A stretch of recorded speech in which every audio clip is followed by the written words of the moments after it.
فقد قال الله تعالى في القرآن المجيد والفرقان الحميد ولا تقولوا لمن يقتل في سبيل الله أموات بل أحياء ولكن لا تشعرون صدق الله العظيم وصدق رسوله النبي الأمين المتين الكريم ونحن على ذلك لمن الشاهدين والشاكرين والحمد لله رب العالمین۔ انتہائی ادب و احترام اور عقیدت و محبت کے ساتھ ہم سب مل کر اپنے آقا اور مولا حضور پر نور شفیع یوم النشور سرور دو جہاں مالک کون و مکان سید عرب و عجم شاہ امم صلی اللہ تعالی علیہ وسلم کی مقدس بارگاہ میں درود اور سلام کا ہدیہ اور نذرانہ پیش کریں۔ پڑھیے بآواز بلند اللہم صلی علی سیدنا و شفیعنا و حبیبنا و طبیبنا و قلوبنا و غوثنا و غیاثنا محمد معدن الجود والکرم و آلہ و اصحابہ و بارک وسلم صلاة و سلام علیک یا رسول اللہ صلی اللہ تعالی علیہ وسلم۔ عاجزان ملت اسلامیہ،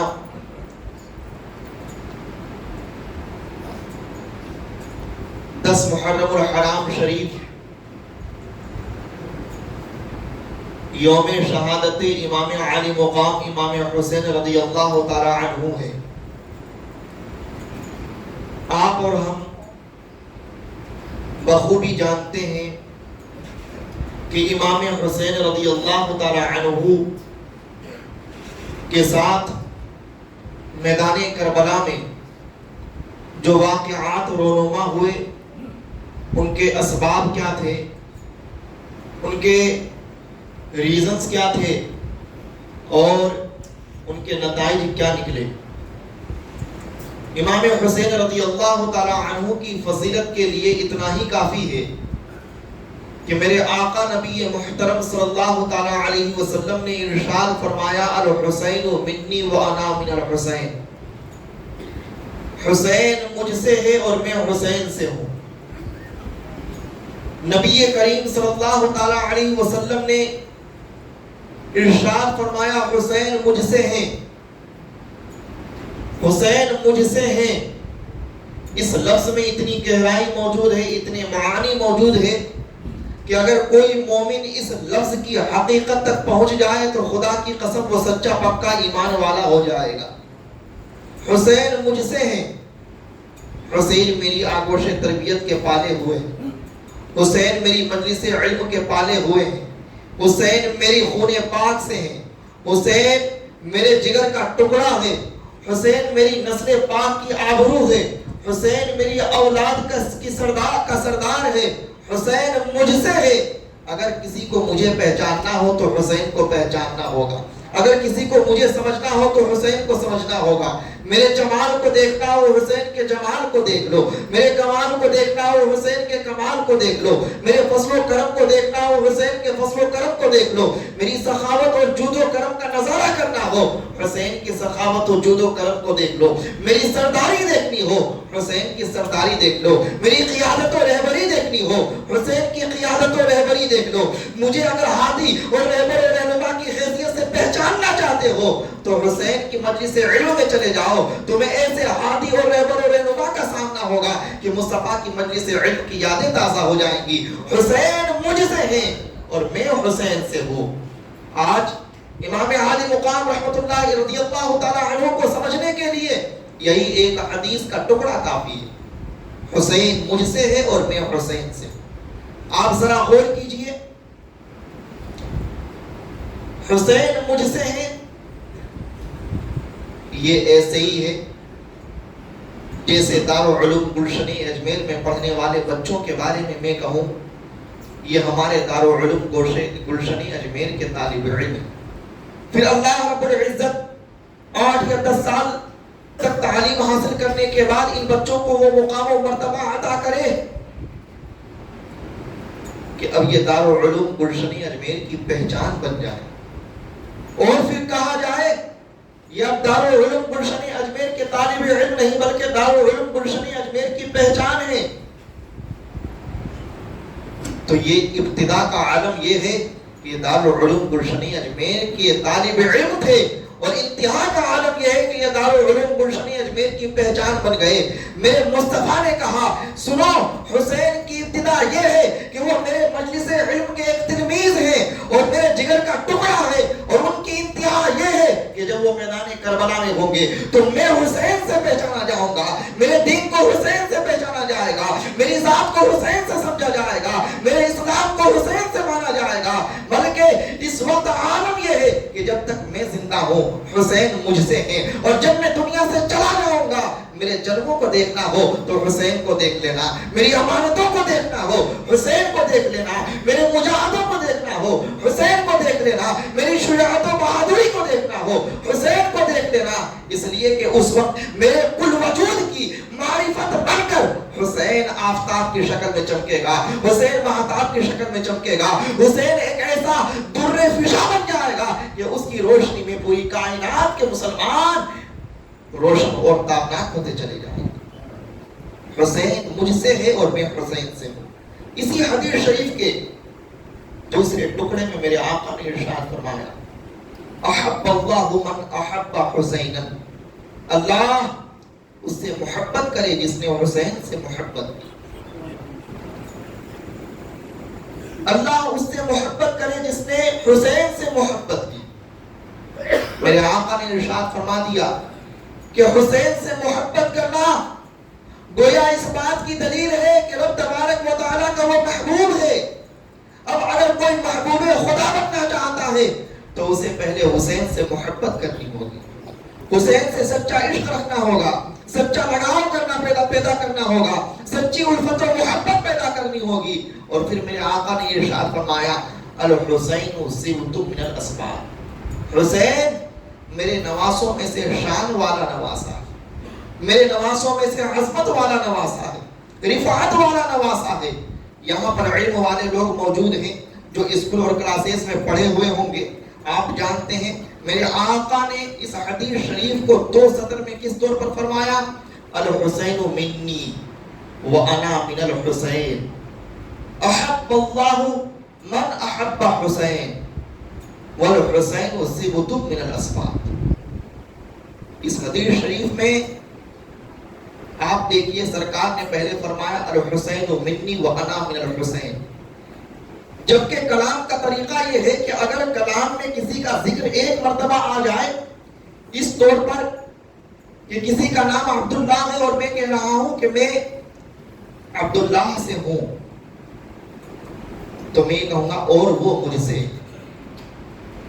میں کہوں گا اور اللہ اس سے محبت کرے جس سے وہ محبت کرے، اور میں کہوں گا وہ یعنی ایک مرتبہ ناؤن کا ذکر آ گیا تو دوسری مرتبہ سینٹینس میں پروناؤن کا ذکر آتا ہے۔ یہی دنیا کی لغت کا اصول ہے، دنیا کی زبانوں کا اصول ہے۔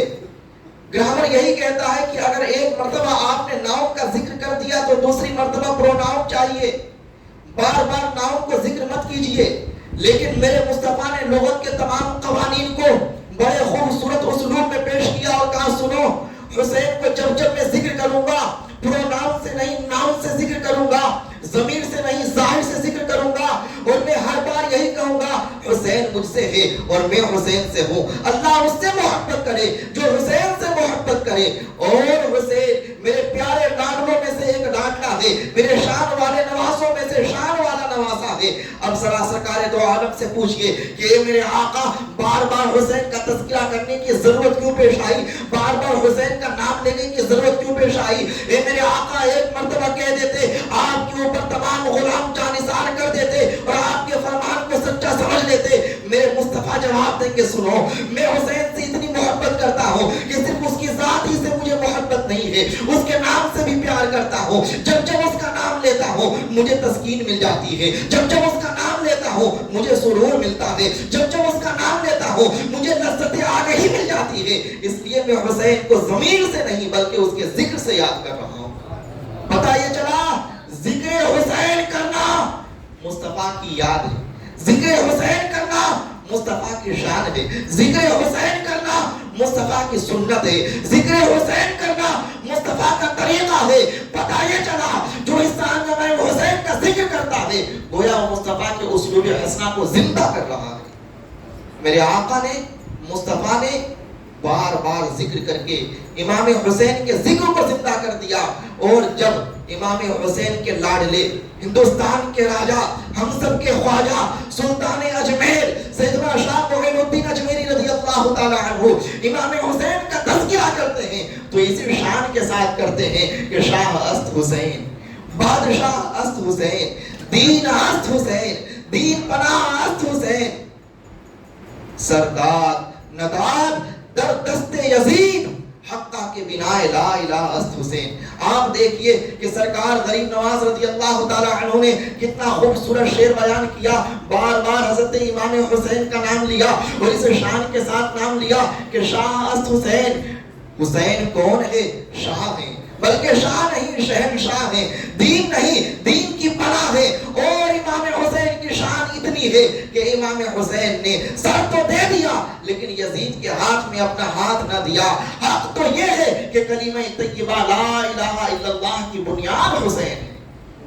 آپ ذرا غور کیجئے، سرکار غریب نواز کی بارگاہ میں ان اشعار کو پیش کیجئے۔ اے میرے غریب نواز ذرا بتائیے، آپ نے یہ رباعی کہا، 4 مصرے بیان کیے، شاہ است حسین، بادشاہ است حسین، دین است حسین، دین پناہ است حسین، سردار نداد دست در دست یزید، حقہ کے بنا لا الہ است حسین۔ آپ نے شروع کے 2 آخری کے مصرے میں بھی حضرت حسین کا نام لیا، تیسرے مصرے میں آپ نے حضرت حسین کو کیوں یہاں پر ذکر نہ کیا؟ سرکار غریب نواز جواب دیں گے، سن، تیسرے مصرے میں نے یزید ملعون کا نام لیا ہے اور یزید کے ساتھ حسین کو جمع نہیں کیا جا سکتا ہے۔ جہاں یزید ہوگا وہاں حسین نہیں، اور جہاں حسین ہوگا وہاں یزید نہیں۔ آپ ذرا غور کیجئے، ہمارے بزرگوں نے ہمیں درس دیا ہے کہ جو حسینی ہوگا وہ یزیدی کاموں سے بچے گا، اور جو یزیدی ہوگا وہ حسینی صفات سے خالی ہوگا۔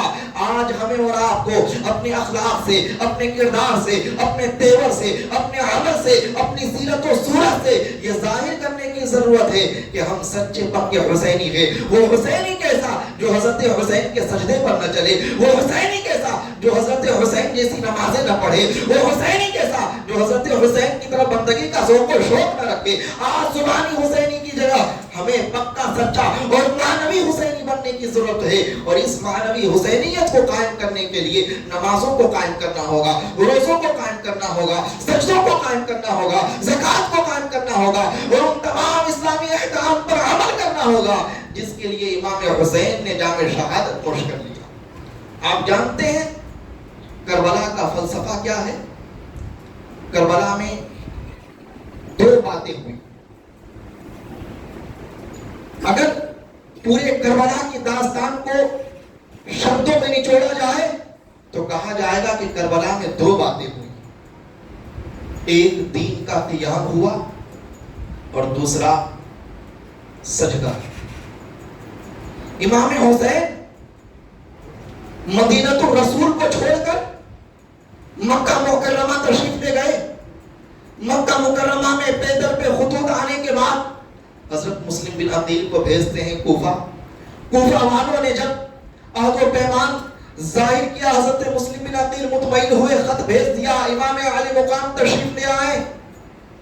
امام علی مقام دین کے قیام کے لیے، دین کے تحفظ کے لیے، دین کی بقا کے لیے، دین کے گلشن کو بچانے کے لیے مکہ سے ہجرت کر کے مکہ سے ہجرت کر کے کوفہ کے لیے روانہ ہوئے۔ راستے میں آپ نے نہ جنگ کا ارادہ کیا، نہ جنگ کی نیت کی، نہ جنگ کا منصوبہ بنایا۔ ہزاروں معاون انصار و مددگار ہونے کے باوجود امام علی مقام 72 سواروں کے ساتھ، اہل بیت اطہار کے ساتھ، مٹھی بھر شہدائیوں کے ساتھ سفر کر رہے ہیں۔ مقصد یہ ہے کہ کوفہ والوں کے سچے پاک کے عہد و پیمان کی بنیاد پر اسلام کی بنیادوں کو مضبوط رکھا جائے گا، اسلام کو کھوکھلا کرنے والوں کو دمدار شکن جواب دیا جائے گا۔ میرا امام عداوتوں کو عام کرنے کے لیے نہیں بلکہ اسلام کی رعنائیوں کو بانٹنے کے لیے، اسلام کے جلووں کو بانٹنے کے لیے، اسلام کے کمال کو بانٹنے کے لیے امن و شانتی سلو آشتی کا پیغام دینے کے لیے کوفہ روانہ ہوئے. اور جب آپ کوفہ پہنچے، میدان کربلا میں نینوا کی وادی میں جب آپ کا پڑاؤ ہوا، آپ نے 3 مرتبہ خطبہ دیا اور یزیدیوں کے سامنے اتمام حجت کیا. بار بار آپ نے کہا سنو، کیا تم میری فضیلت و منقبت نہیں جانتے ہو؟ کیا تم میرے شان کو نہیں جانتے ہو؟ کیا تم میرے عالی حسب و نسب کو نہیں جانتے ہو؟ کیا تم میرے فضل و کمال کو نہیں جانتے ہو؟ ہر بار امام نے یزیدیوں کے سامنے اپنے فضل و کمال کو بیان کرتے ہوئے انہیں گناہوں سے روکنے کی کوشش کی، انہیں اللہ کے عذاب کو مول لینے سے روکنے کی کوشش کی. لیکن یزیدیوں نے دنیاوی ٹکوں کی وجہ سے، دنیا کے چند درہم و دینار کی وجہ سے امام حسین کی باتوں پر کان نہ دھرا اور وہ تمام مظالم کر گزرے جس کا وہ ارادہ کر کے آئے تھے. امام حسین رضی اللہ تعالی عنہ کے جسم پر 100 سے زیادہ برچھیوں کے نشان، 70 سے زیادہ تلوار اور نیزوں کے نشان، یہاں تک کہ جب میرا امام جمعہ کے دن نماز کے لیے تیمم کر کے سجدے میں جاتا ہے، خولی اور شبر اور سعد نے امام عالی مقام کے سر کو تن سے جدا کر دیا اور امام نے یہ پیغام دے دیا، سنو، جہاں دین کی حفاظت کی بات آئے گی تو اپنی جان کو نہیں دیکھا جائے گا بلکہ دین مصطفیٰ کی بقا کو دیکھا جائے گا. میرے مولا نے میدان کربلا میں جا کر تمام امت مسلمہ کو یہ پیغام دیا، دین کے قیام اور بقا کے لیے دنیا کی کسی مصیبت سے ٹکرانا ہو ٹکرا جانا، اور یاد رکھنا جو اللہ کا ہو جاتا ہے اس کا ذکر ہمیشہ کے لیے ہو جاتا ہے، اور جو خدا سے جدا ہو جاتا ہے وہ دنیا میں کہیں کا نہیں رہتا. آپ دیکھیے امام عالی مقام نے کربلا کے میدان میں چند لوگوں کے ساتھ میں جام شہادت کو نوش کر لیا اور اللہ کا ذکر کیا. مولا رب تبارک و تعالیٰ نے ان کے ذکر کو قیامت تک کے لیے روشن کر دیا، ان کی یاد کو قیامت تک کے لیے روشن کر دیا، ان کی یاد کو قیامت تک کے لیے مسلمانوں کے دل میں جاگزی فرما دیا.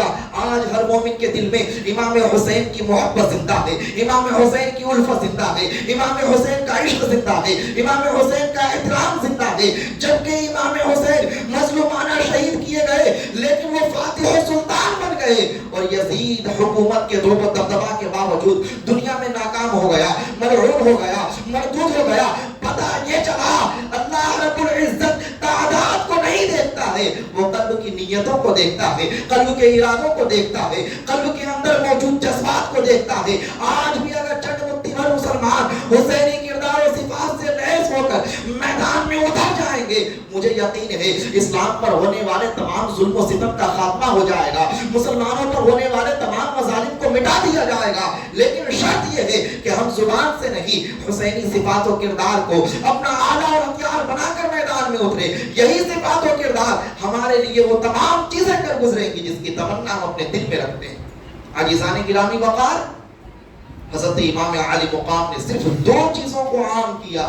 ایک یہ ہے کہ دین کی بقا کے لیے قیام کرنا پڑے تو قیام کرو اور سجدے میں ہمیشہ رہو، یہاں تک کہ اگر تلواروں کی اور نیزوں اور برچھیوں کی سائے تمہارے سامنے کیوں نہ آ جائے اور ان کے زبردست آواز کی دمدار تمہارے سامنے کیوں نہ موجود ہو، پھر بھی تم ان کی فکر مت کرنا اور اللہ رب العزت کے لیے سجدے میں گر جانا. جو خدا کے آگے جھک جاتا ہے پوری دنیا اس کے آگے جھک جاتی ہے، جو خدا کا ہو جاتا ہے سب اس کے ہو جاتے ہیں. اور اللہ رب العزت کا کلام مرحب فرماتا بھی ہے کہ تم مجھے یاد کرو میں تمہارا ذکر عام کر دوں گا. اللہ رب العزت ہم سب کو امام حسین امام عالی مقام رضی اللہ تعالی عنہ کے مشن سجدہ پر عمل کرنے کی توفیق عطا فرمائے اور ان کے جیسا سچا پکا مومن بنائے اور ان کے رنگ میں ہم سب کو ڈھال دے اور حسینی صفات و کردار کا چلتا پھرتا آئینہ بنا دے.